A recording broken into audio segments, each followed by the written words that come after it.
మనము Harihara and Bukkaraya Sangama dynasty ఏ విధంగా form చేశారో ఆ స్టోరీ తెలుసుకుందామా.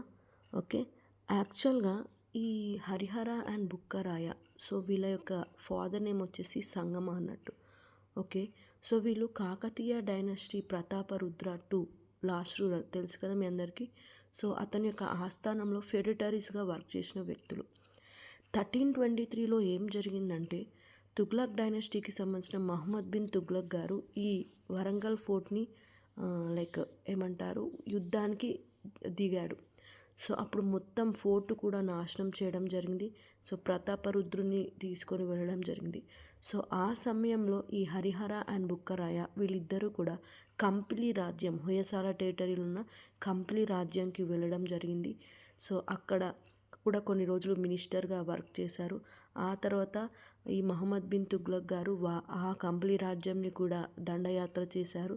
సో వీళ్ళిద్దరిని, హరిహర అండ్ బుక్కరాయ వీళ్ళిద్దరిని కూడా వాళ్ళ తుగ్లక్ డైనస్టీకి తీసుకువెళ్ళడం జరిగింది. వాళ్ళను ఏం చేశారంటే వాళ్ళ యొక్క మతంని ఇస్లామిక్కి కన్వర్ట్ చేయడం జరిగింది.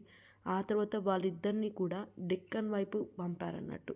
సో డెక్కన్ వైపు వాళ్ళను అరికట్టడానికి పంపించడం జరిగింది. సో అప్పుడు హరిహర అండ్ బుక్కరాయ వాళ్ళకు అగెన్స్ట్గా on the advise of Shri Vidyaranya వీళ్ళిద్దరు కూడా ఈ తుగ్లక్కి అగెన్స్ట్గా మళ్ళీ హిందూ మతానికి మార్చుకొని వాళ్ళు సంగమ డైనస్టీ అనేది ఏర్పాటు చేయడం జరిగింది.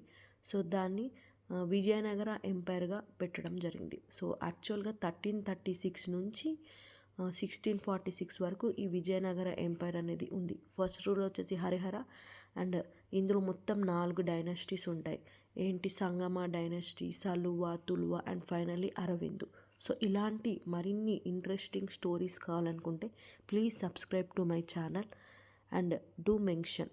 Okay, so tell me students ఏం వీడియోలు కావాలో మీరు కామెంట్ సెక్షన్లో మెన్షన్ చేస్తే బేస్డ్ ఆన్ దట్ నేను ఇలా ఇమేజెస్ పెట్టి వీడియోస్ చేయడానికి ట్రై చేస్తాను. ఎందుకంటే మనకు చాలా ఇంట్రెస్టింగ్గా ఉంటుంది.